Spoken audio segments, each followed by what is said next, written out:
Imagine a world where no one has to work, where food is abundant, homes are guaranteed, and violence is almost non-existent. If it sounds like a utopia, it's because it is.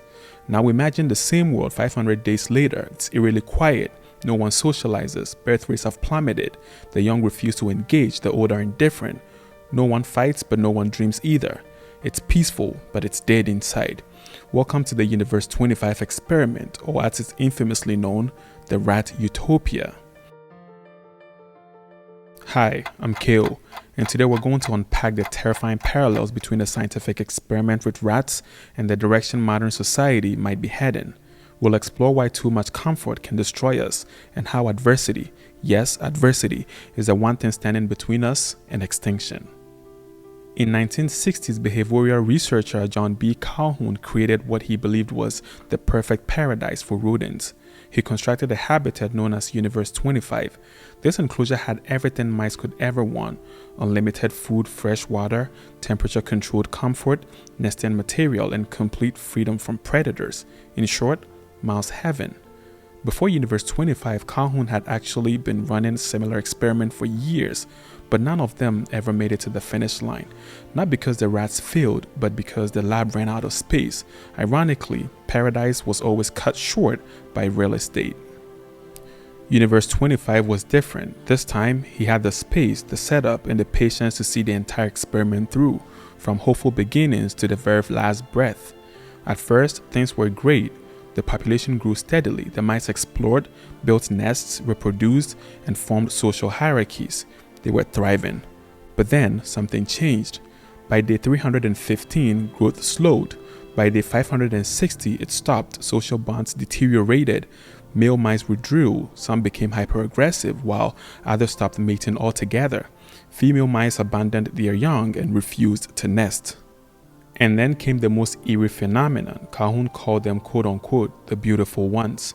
These were mice that refused to engage in any social behavior. They didn't fight, didn't mate, didn't parent. They groomed excessively, stared blankly at the walls, and spent their days alone preening in the corners. Alive but disconnected, functional but devoid of purpose. Despite unlimited resources, the population began to collapse, and it never recovered, not even when conditions remained perfect. By day 1588, the last mouse died. Now here's where it gets dark. Universe 25 wasn't just a bizarre rodent tragedy. It was meant to be a metaphor. Calhoun believed that without challenge, purpose, or adversity, even the most advanced civilizations could decay. Calhoun's Universe 25 experiment faced valid critiques from experts regarding its methodology and interpretation of its implication for human society. I still think we shouldn't throw the baby away with the bathwater, because when you look around today's society, especially in highly developed nations, you begin to see echoes of this unsettling story.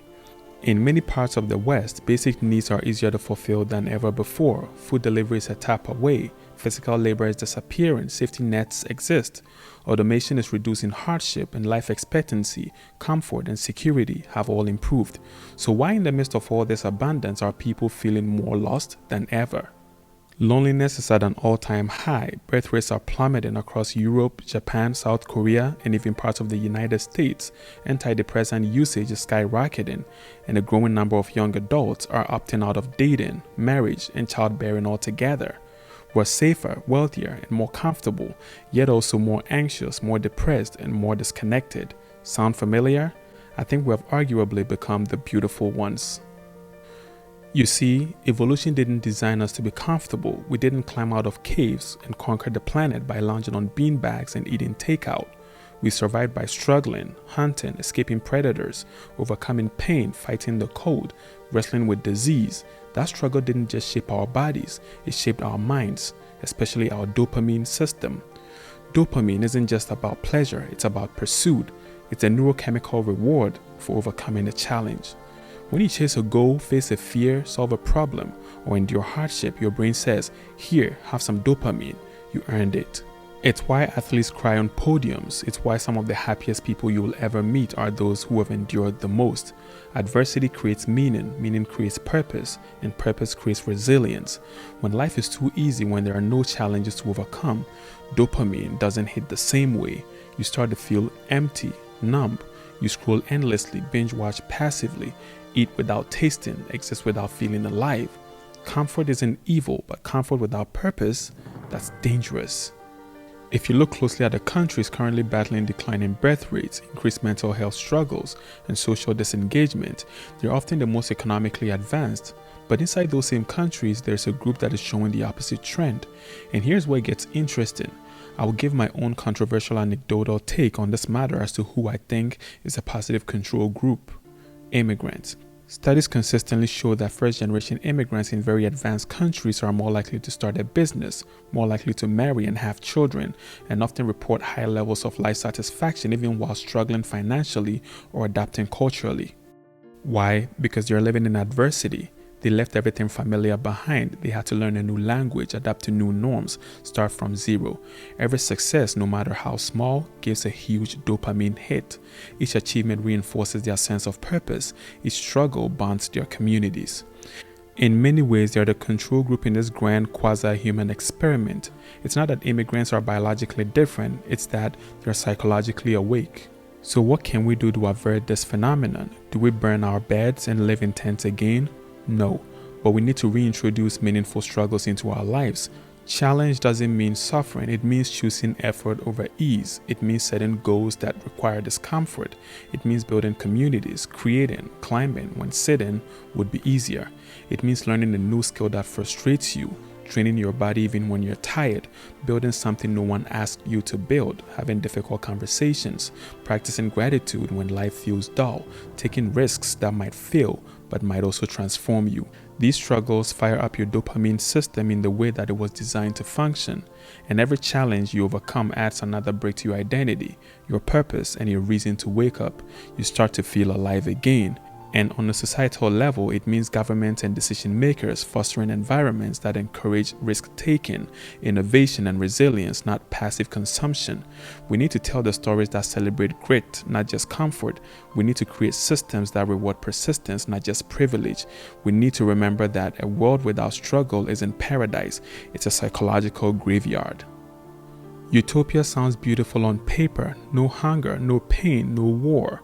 But the paradox is this: humans evolved to grow through friction. Without it, our minds wander into nihilism.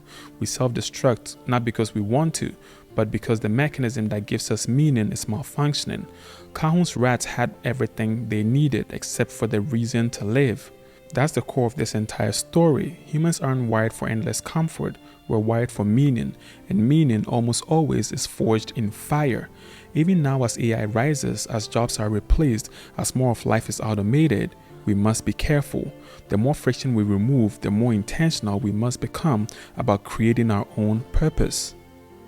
Maybe the answer isn't to avoid the fall of the Rat Utopia altogether, but to learn from it, to understand that the human spirit doesn't thrive in paradise, but it thrives on the path to it. Or as said by J. Cole, quote, "It's beauty in the struggle, ugliness in the success," end quote. And sometimes the hardest thing we can do is to choose the hill to climb when the road ahead looks flat, because it's the climb, not the couch, that keeps us alive. Thanks for watching. Like, subscribe, and share with someone who might just be grooming in the corner of their own Rat Utopia. See you in the next video. Double Helix, coded to reality.